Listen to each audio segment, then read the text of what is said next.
ఈ వీడియోని చూస్తున్న మీ అందరికీ క్రీస్తు నామమున వందనాలు తెలియజేసుకుంటున్నాను. ఈరోజు మరొక కొత్త విషయంతో మనము దేవుని జ్ఞానాన్ని పెంచుకుంటూ ముందుకు సాగడానికి ప్రయత్నించేద్దాం. సువార్తికుని గురించి తెలుసుకోవడానికి ఈ శీర్షికను ఉపయోగించుకున్నాం. కొద్ది కొద్దిగా తెలుసుకుంటూ ఎపిసోడ్స్ వారీగా మనం తెలుసుకుంటూ ముందుకు వెళ్ళడానికి ప్రయత్నం చేద్దాం. సువార్తికుని దేవుడు ఎందుకు నియమించాడు అనే విషయాన్ని మొదటగా మనం చూసినట్లయితే ఎఫెసీలకు రాసిన పత్రిక 4వ అధ్యాయం 11వ వచనం నుండి 13వ వచనం వరకు ఈ విధంగా రాయబడినట్లు మనం చూస్తాం. ఎఫెసీలకు రాసిన పత్రిక 4వ అధ్యాయం 11వ వచనం నుండి 13వ వచనం వరకు, మనమందరము విశ్వాస విషయంలోను దేవుని కుమారుని గూర్చిన జ్ఞాన విషయంలోను ఏకత్వం పొంది సంపూర్ణ పురుషుల మగు వరకు, అనగా క్రీస్తునకు కలిగిన సంపూర్ణతకు సమానమైన సంపూర్ణత కలవార మగు వరకు ఆయన ఈలాగు నియమించాను.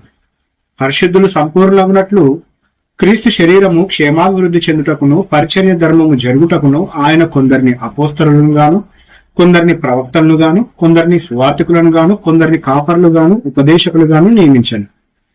కాబట్టి దేవుడు సువార్తికుల్ని ఈ విధంగా నియమించుకున్నాడు. ఒకప్పటి కాలంలో అయితే మనకు అపోస్తలులు ప్రవక్తలు ఉండేవాళ్ళు, కానీ ఇప్పటి కాలంలో మనకు సువార్తికులు ఉపదేశకులు నియమింపబడి ఉన్నారు.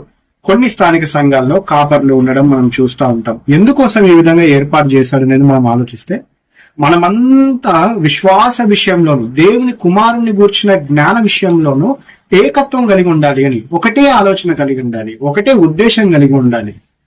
భిన్నాభిప్రాయాలు సంఘంలో ఉండకూడదని, ఒకటే ఆలోచన కలిగి ఉండాలని, ఎవరిని అడిగినా ఒకే రకమైన సమాధానం రావాలని, ఒకరు ఒక విధంగాను మరొకరు ఇంకొక విధంగాను చెప్పకుండాన్నట్లు సువార్తికుడు ఏం చేయాలంటే, వాళ్ళందరినీ, సంఘంలో ఉన్న వారందరినీ ఒకే తాటి మీదకి తీసుకొచ్చి ఒకే విశ్వాసం మీద, ఒకే బోధ మీద, ఒకే మార్గంలో నడిపించాలనేది దేవుని ఉద్దేశం. కాబట్టి మనమంతా విశ్వాస విషయంలోను దేవుని కుమారుని గూర్చిన జ్ఞాన విషయంలోను ఏకత్వం పొందాలి, ఏకత్వం ఉండాలి.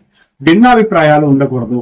మనం ఏ విధంగా తయారవ్వాలంటే సంపూర్ణ పురుషులం అవ్వాలంట, అనగా క్రీస్తునకు కలిగిన సంపూర్ణతకు సమానమైన సంపూర్ణత కలవారు మగు వరకు దేవుడు ఈ విధంగా అప్పుడైతే అపోస్తలని ప్రవక్తల్ని ఏర్పాటు చేశాడు, గాని ఇప్పుడైతే కాపర్లను, ఉపదేశకులను, సువార్తికులను ఏర్పాటు చేశాడు.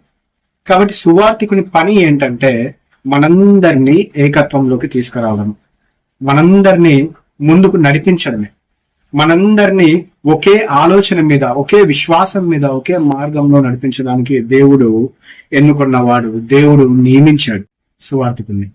కాబట్టి ఈరోజు మన స్థానిక సంఘంలో ఉన్న సువార్తికుల బాధ్యత ఏంటి అంటే, సంఘముగా ఉన్న సంఘ సభ్యులందరినీ ఒకే తాటి మీదకి తీసుకురావడం. అది ప్రయాసతో కూడిన పని. అయితే దేవుడు వారినందరినీ ఆశీర్వదించి ఆ విధంగా నియమించాలన్న మాటను మనము మర్చిపోకూడదు. దేవుడు సువార్తికుని ఏ విధంగా భావిస్తున్నాడో ఒకసారి ముందుకు వెళ్తూ చూద్దాం.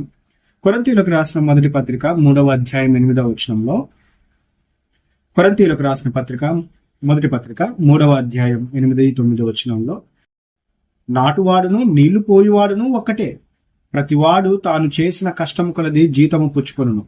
మేము దేవుని జత పనివారమై ఉన్నాము, మీరు దేవుని వ్యవసాయమును దేవుని గృహమునై ఉన్నారు. ఏమంటున్నాడు పౌలు? కొరింథీ పట్టణంలో ఉన్న క్రీస్తు సంఘానికి వ్రాస్తూ మాట్లాడుతున్న మాటలు ఏమని చెప్తున్నాడంటే, మేము దేవుని జత పనివారమై ఉన్నాము. సువార్త ప్రకటించే మేము దేవునితో జత పనివారము, కలిసి పనిచేస్తున్న వారము. మేమేంటంటే ఈ విధంగా పని చేస్తూ మిమ్మల్ని ఒకే విశ్వాసంలోకి, ఒకే విధానంలోకి తీసుకురావడానికి, ఒకే మార్గంలోకి తీసుకురావడానికి దేవునికి పనివారమై ఉన్నామంటున్నాడు. మనమంతా సంఘ సభ్యులంతా ఏంటంటే, దేవుడు వ్యవసాయకుడైతే ఆ వ్యవసాయం మనమే. మంచి ఫలాలు ఫలించే ఒక మంచి చెట్టు, ఒక మంచి పంటలా తయారవ్వడమే సంఘము అని తెలియజేస్తా ఉన్నాడు. ఇంకా ఏమంటున్నానంటే,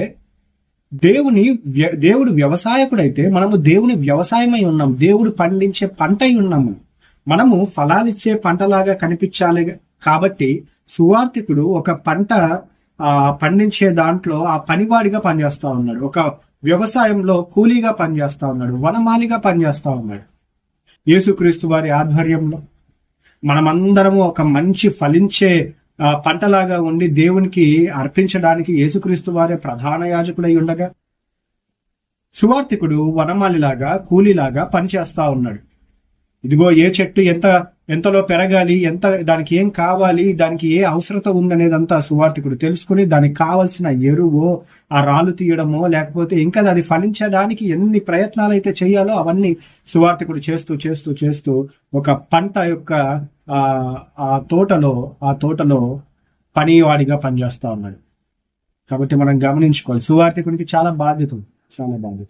ఇంకా ఏమన్నాడు అక్కడ, మనమంతా దేవుని గృహమై ఉన్నాం.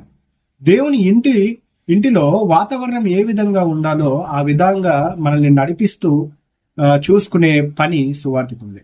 ఒక ఇంటి మనిషిగా, ఒక ఇంట్లో పని మనిషిగా సువార్థికుడు చేస్తా ఉన్నాడు, దేవుని ఇంటిలో పనివాడి.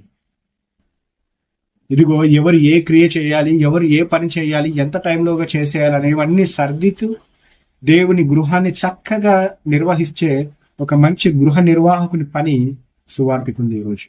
కాబట్టి మనం గమనించుకోవాలి, సువార్థికుని పని అంటే చిన్న విషయం కాదు. సువార్థికుడు చిన్నవాడేం కాదు. మనం చాలా మంది చులకన చేస్తూ మాట్లాడుతూ ఉంటాం సువార్థికుడిని, ఆ వాడా వీడా అని కూడా మాట్లాడుతూ ఉంటాం అమర్యాదగా. గమనించుకోవాలి, సువార్థికుడి పని చిన్న విషయం కాదు. ఆయన దేవుని జత పనివాడు, ఆయన దేవుని గృహంలో పనివాడు, ఆయన దేవుని గృహ నిర్వాహకుడు అవుతాడు, ఆయన దేవుని వ్యవసాయంలో వ్యవసాయ కూలవుతాడు. కాబట్టి ఇవన్నీ దేవుని పని చేస్తున్నాడు. కాబట్టి దేవుడు అతన్ని ఇంకా మెండుగా ఆశీర్వదించాలని మనం కోరుకోవాలి. మనం ఇంకా ఎదగాలని కోరుకోవాలి. మన కుటుంబాల్లో నుంచి ఒక మంచి సువార్త చెప్పేవాడు, సువార్త పని చేసేవాడు, దేవుని పని చేసేవాడు, దేవుని జత పనివాడు, దేవుని వ్యవసాయ కూలి, దేవుని గృహ నిర్వాహకుడై ఒక రావాలని మనము ప్రయాసపడాలి. నేడున్న బిజీ లైఫ్లో మనము చాలా మంది మన జీవితాలని పట్టించుకుంటూ మనమే ఎదిగిపోవాలి, మనం అవి సంపాదించాలి ఇవి సంపాదించాలి అని అనుకుంటూ దేవుని సేవ మర్చిపోతున్న వాళ్ళం అనేకులమై ఉన్నాం. దేవుని మనమే ప్రార్థన చేస్తాం, దేవా నాకు అవి ఇవ్వు, ఇవి ఇవ్వు, అలా ఇవ్వు, ఇలా ఇవ్వు, అంత పెద్దన ఎదిగించు, ఇలాగా ఎదిగించు, నాకు ఇంకొక కారు ఇవ్వు, ఇంకొక బంగ్లా ఇవ్వు, లేకపోతే నాకు ఇంకొక మంచి ఉద్యోగం ఇవ్వు అని మనం అన్ని వేడుకుంటాం. దేవుడు అన్ని అనుగ్రహిస్తాడు, కానీ దేవుని పని మాత్రం మనం చేయదు. ఇవన్నీ మనకు తెలుసు. దేవుని పని చేయడం మన మీద బాధ్యత అని తెలుసు. ప్రతి ఆదివారము మనము ప్రభురాత్రి భోజన కార్యక్రమంలో ఆ పాల్పొప్పులు పొందేటప్పుడు యేసుక్రీస్తు వారి యొక్క మరణ సమాధి పునరుద్ధానాలను ప్రకటించే బాధ్యత నా మీద ఉందని నేను జ్ఞాపకం చేసుకుంటున్నాను అనే విషయం కూడా మనకు తెలుసు. కానీ దేవుని పని చెయ్యం, దేవుని కోసం పాటుపడం. ఎవరైనా దేవుని పని చేస్తుంటే వెక్కిరిస్తాం, ఎవరైనా బైబిల్ తప్పుగా చదివితే వెక్కిరిస్తాం, ఎవరైనా సరిగ్గా పాట పాడలేకపోతే వెక్కిరిస్తాం, ఎవరి గొంతైనా సరిగ్గా లేకపోతే వెక్కిరిస్తాం. కానీ ఒక విషయం మనం చాలా జాగ్రత్తగా గమనించాలి, సువార్థికుడు దేవుని జత పనివాడు, సువార్థికుడు దేవుని వ్యవసాయంలో కూలి, సువార్థికుడు దేవుని ఇంటిలో గృహ నిర్వాహకుడు అవుతాడు. ఏవి ఎక్కడ ఉండాలి, ఎలా ఉండాలి అనేది నిర్వహించేదంతా సువార్థికుడు. కాబట్టి అంత గొప్ప స్థితి ఉంది సువార్థికునికి, అంత గొప్ప బాధ్యత ఉంది సువార్థికునికి. కాబట్టి మనందరినీ ఒకే తాటి మీదకి తీసుకురావడానికి ఆయన చేస్తున్న ప్రయత్నాల్లో మనము ఆయన్ని విఫలం చేయకుండా సఫలం చేసేలాగిన, తద్వారా దేవునికి కుమారులై ఎదిగేలాగిన, మన ఇళ్లలోనూ మన కుటుంబాల్లోనూ ఒక మంచి సువార్థికుని తయారు చేసే వాళ్ళలాగా మనం ఉండాలని మీకు తెలియజేస్తూ నన్ను నేను హెచ్చరించుకుంటూ ముగిస్తున్నాను. మీ అందరికీ వందనాలు.